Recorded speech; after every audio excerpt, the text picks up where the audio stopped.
भाई विकास का, भाई किरोड़ी सैनी जी, उसके बाद भाई साहब 2 मिनट आपको लास्ट अंतिम संबोधन आज का अंतिम संबोधन भाई साहब राजेंद्र जी का रहेगा।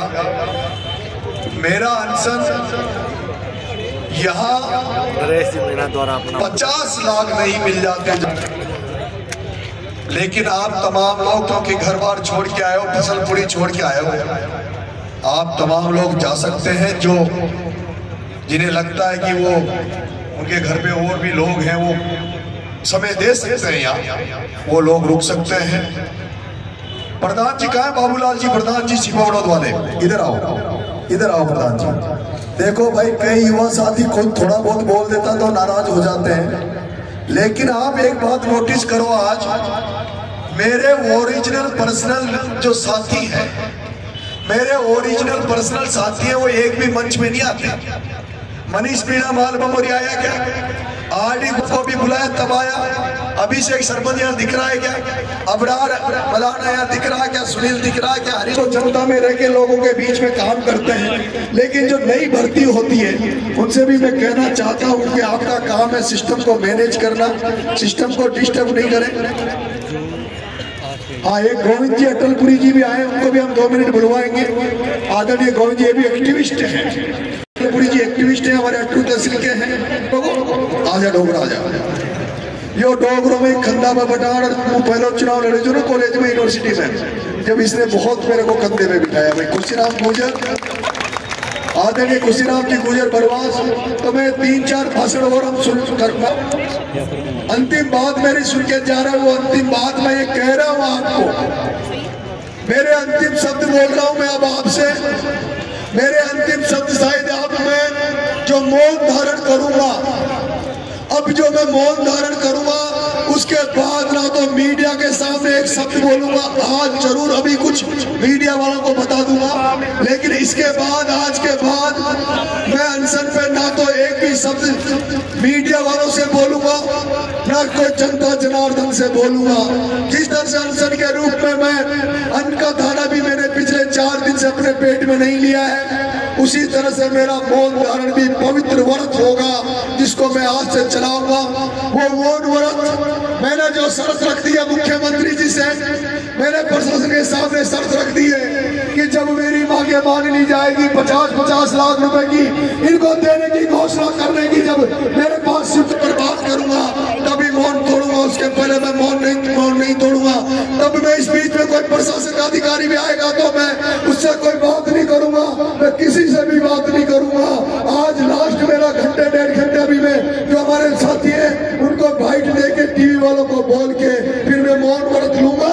उसके बाद केवल राजेंद्र जी भाई साहब हमारा ये मार्गदर्शन इस आंदोलन करते रहेंगे। ये मेरे जो साथी हैं, नरेश धाकर साहब को भी मैं बुलाऊंगा। पिछले 4 दिन से नरेश धाकर पूरा मोर्चा संभाल के हमारे बीच में पूरी दमखम से खड़ा है, इसको भी हम बुलाने का मौका देंगे। भाई सुरेश जी बोरदा भी यहाँ आए, ऐसे बहुत दमदार चेहरे मुझे नजर आ रहे हैं, तो बहुत बड़ी संख्या में आज मुझे बहुत खुशी हुई। आज मुझे पहली बार खुशी हुई। मैंने कल परसों थोड़ी सी कड़ी मार दी थी मेरे साथ वालों को, लेकिन उसका असर मुझे आज पूरा दिखा। ऐसा काम मत करो, ऐसी कड़वी दवाई देनी पड़े, कड़वी दवाई की जरूरत नहीं है। हमारा भगवान करे ऐसा कुछ मत करो जो मेरे चेहरे पे गुस्से की झलक दिखे।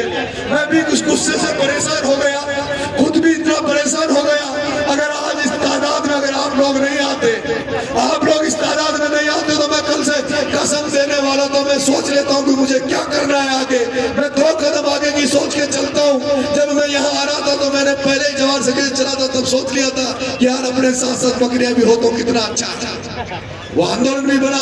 मैंने सोच लिया था अगर मेरी अपेक्षा के अनुसार आप लोग नहीं आओगे तो शायद मैं आज ही का दिन मैं कसम खा के सबको कसम देता, भाई साहब राजेंद्र जी को कसम देता कि भाई साहब आप लोग मुझे अकेला छोड़ के चले जाओ, मैं अकेला यही मरूंगा। 50-50 लाख दे देंगे तो ठीक है, नहीं तो तो मेरी अकेले की लाश उठेगी और उसके बाद इस आंदोलन का कोई भी परिणाम होगा। लेकिन नरेश मीणा ने कल भी कह दिया था, अगर उस समय भी घात भी करता, अगर उसके बाद नरेश मीणा जिंदगी में तुम्हें नजर नहीं आता, नरेश मीणा अपने घर परिवारों को, अपने बच्चों को पालने निकल जाता। लेकिन जिस ताकत से, जिस आशा उम्मीद में आपसे करता था, उसी आशा उम्मीद के साथ जिस तरह से आज आप मेरे को आशीर्वाद देने आए हो, मेरे हौसले को अफजाई करने आए हो, मेरे जुनून को विश्वास बढ़ाने आए हो, उसके लिए मैं आपका बहुत बहुत धन्यवाद ज्ञापित देता हूँ। मेरा अंतिम शब्द यह है, मैं मौन धारण करने वाला हूँ, बैठने वाला हूँ। मेरी अगर मांगे नहीं मानी जाए, मेरी अगर मांगे नहीं मानी जाए तो मैं राजेंद्र जी भाई साहब में लिख के दे दूंगा। हम तय कर लेंगे कि जिस दिन, एक दिन ऐसा आए कि पूरे राजस्थान में जितनी भी तहसील हेडक्वार्टर है, जितनी भी तहसील हेडक्वार्टर है, उन तमाम तहसील हेडक्वार्टरों में भी अनशन चालू किए जाएंगे। जयपुर में केवल मैं अकेला अनशन में बैठूंगा, जयपुर में केवल मैं अकेला अनशन में बैठूंगा, लेकिन आप अपने तहसील हेडक्वार्टरों में बैठोगे। वहां जब आप शाम को फसलें कट जाएगी, वहां आते जाते रहना, वहां धरना चलता रहेगा।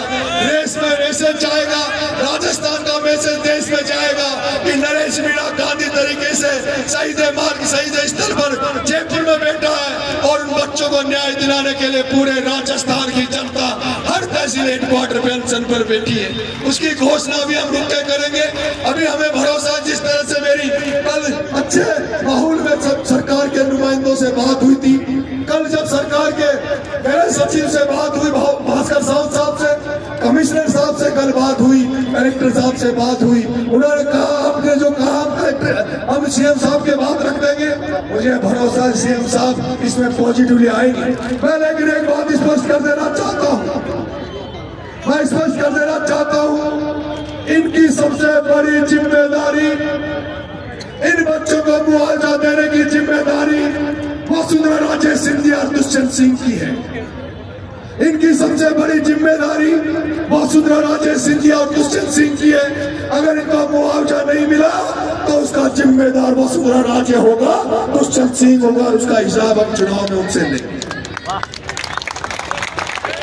उसका हिसाब हम चुनाव में उनसे लेंगे। इसलिए आप, क्योंकि मैं नहीं बोलूंगा उसके बाद मुझे पता नहीं मेरे साथ अब कितने दिन मुझे यहाँ पड़ा रहना पड़े, क्या मेरी हालात हो। लेकिन अब आज आप लोग कुछ साथियों को सुनेंगे, भाई साहब गुड्डा जी को सुनेंगे, जो साथी अब एक तरह से मतलब होता जा रहा है, क्योंकि बहुत बाहर से बहुत लोग आए, चाहेंगे रात भर पड़ जाती है भाई साहब, 400 किलोमीटर आप तो गए हुए हो, आपने तो देखा है। तो भाई विकास जी 2 दिन में 3 दिन में फसल कट के